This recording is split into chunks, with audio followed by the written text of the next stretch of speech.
Muy buenas noches, me presento, mi nombre es Angie Santos, el de mi compañera es Marjorie Mejía Bedoya. En este espacio vamos a trabajar el póster científico sobre el tema de la violencia de género, el cual hemos venido trabajando durante las fases anteriores. Pues como problemática decidimos trabajar con la violencia de género, ya que es un tema que actualmente se ha dado a conocer bastante por los diferentes casos que se han presentado en diferentes partes del país. Bueno, tenemos eh, como, como paradigma, escogimos el paradigma de la complejidad. ¿Por qué? Dice que este paradigma aborda la violencia de género reconociendo este fenómeno que es muy multifacético y está influenciado por numerosos factores interrelacionados que están conectados con el sistema dinámico, donde intervienen pues aspectos individuales, culturales, sociales, económicos e institucionales. Este enfoque reconoce la interacción de los elementos como desigualdad de género, en el cual pues se proyecta el poder, el trauma, la salud mental, las normas culturales, entre otras, donde el hombre pues es el que ejerce el poder sobre la mujer, el que la manipula, el que la hace sentir inferior e insegura.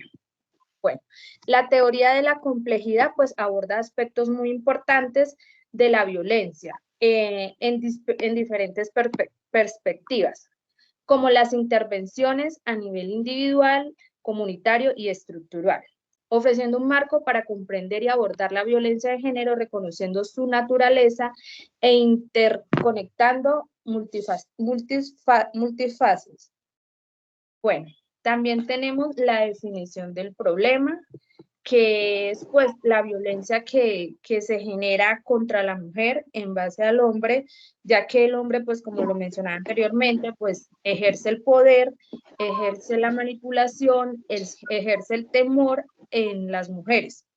Como lo decía la OMS en el 2021, que esto incluye la violencia física, sexual, psicológica y económica, la cual afecta desproporcionadamente a las mujeres.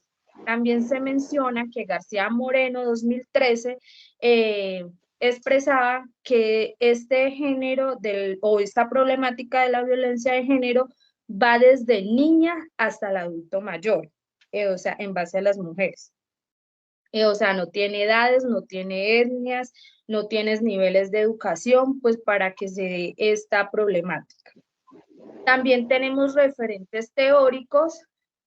En este vamos a mencionar dos. Uno de los más importantes, pues para nuestro concepto fue Eben Starr, quien habla de la teoría de la coerción coertiva, que se encarga de describir el agresor, o sea, el patrón que muestra él el control y la dominación que ejerce en una mujer. También tenemos a Michael Johnson, que ha desarrollado la tipología de la violencia de género. En esta, él menciona tres que son importantes, como es la violencia íntima terrorista, que es la que se encarga de lo emocional. En esta parte hablamos de la psicología emocional que ejerce en la mujer.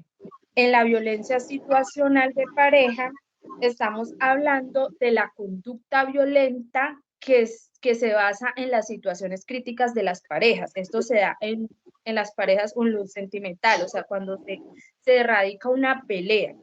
De esto se trata este punto. Y la violencia mutual se da en el noviazgo, donde no pueden haber, o sea, no puede haber la misma persona con los dos roles, o sea, víctima y victimario no. En este caso, la víctima es la mujer en sí o sí, y el victimario, pues, es el que hace la acción, el que comete, pues, el error. También tenemos, bueno, ahí ya les doy la palabra a mi compañera Marjorie, con el rol del psicólogo. Bueno, sí, entonces en esta problemática que hemos venido trabajando, el rol del psicólogo principalmente, como psicólogos debemos regirnos por nuestro código ético, ¿cierto? Respetando respetando y velando principalmente por la integridad y la identidad de nuestras pacientes, en este caso las víctimas, ¿cierto? Como psicólogos también podemos realizar actividades de prevención contra todo tipo de violencia, en este caso sería violencia de género. En este caso sería de prevención. También se pueden hacer intervenciones cuando ya la intervención es más que todo cuando ya se está evidenciando el problema como tal. La prevención es antes de que se ocurra el problema o cuando hay sospechas de que se está presentando esta problemática. Y la intervención es cuando ya la persona está siendo víctima o está siendo afectada con esta problemática. Ese es el rol del psicólogo. Vamos a ver ahora la imagen que tenemos acá, la imagen cómo se evidencia. Está una mujer prácticamente sumisa a un hombre, a los gritos, golpes, por lo general. La violencia de género, como lo decía la compañera Angie, se puede presentar de diferentes maneras, con gritos, con maltrato, con golpes físicos, con violencia psicológica, incluye varias cosas. También vemos acá este árbol que viene siendo el árbol de la problemática. En las raíces encontramos las causas de la violencia de género.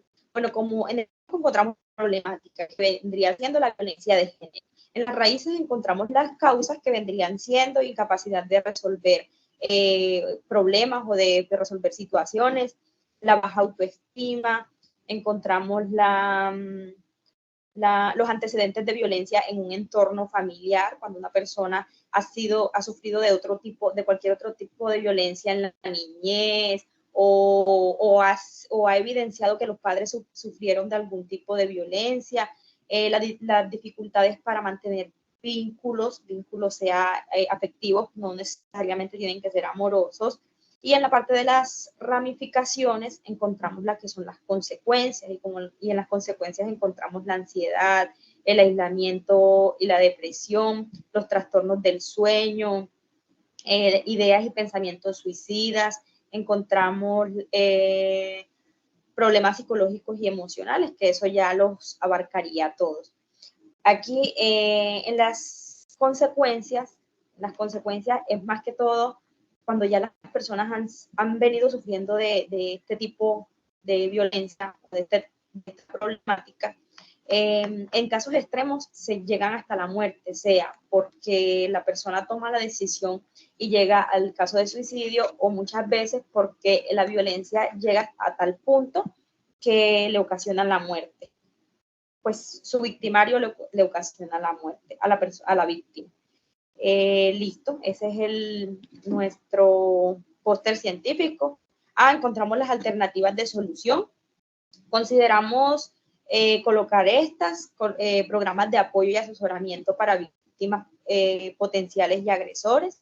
Si bien las víctimas necesitan apoyo y necesitan asesoramiento, los agresores también, porque muchas veces, no es por justificar, pero muchas veces los agresores toman estas actitudes porque ha sido como el modelo que ellos aprendieron, ha sido la forma que ellos adoptaron de su niñez o de sus antepasados. Encontramos refugios seguros y servicios de apoyo integral, encontramos capacitación continua para profesionales de la salud, la justicia y educación, sobre todo para manejar casos de violencia de género, porque muchas veces se evidencia la problemática de violencia de género porque las víctimas van, denuncian y no se hace nada, por decirlo así. ¿Por qué? Porque la justicia o porque los profesionales en el área no saben cómo proceder, o por decirlo así, se encuentran con las manos atadas y no saben cómo proceder, y entonces se sigue repitiendo el mismo patrón de violencia. También encontramos la implementación y reforzamiento de leyes políticas que protejan a las víctimas y sancionen a los agresores, como lo mencionaba ahorita, que las leyes sí se cumplan, porque de nada sirve que una víctima vaya a denunciar a un agresor o a un victimario y resulta que no hagan nada, o que el victimario siga haciendo o siga generando este tipo de violencia contra esa víctima o contra otras personas, o tenga otras víctimas. Y también encontramos investigación continua para entender mejor la dinámica de violencia de género y monitoreo de la efectividad de las intervenciones. Es importante estar en constante búsqueda o en constante investigación para poder abordar mejor esta problemática, tanto a nivel profesional como a nivel personal, porque el que las personas sean o seamos profesionales de la salud, de la justicia o en psicología no quiere decir que no vamos a sufrir este tipo de violencia o no podamos ayudar a una persona que esté sufriendo este tipo de violencia. Y como último, encontramos las referencias bibliográficas. Y acá encontramos los investigadores, en este caso es la compañera Angie Caribay Santos Cortés y mi persona, Marjorie Mejía Bedoya, asesorados por la tutora Eneida Esther Lambertino. Bueno, muchísimas gracias. Muchas gracias.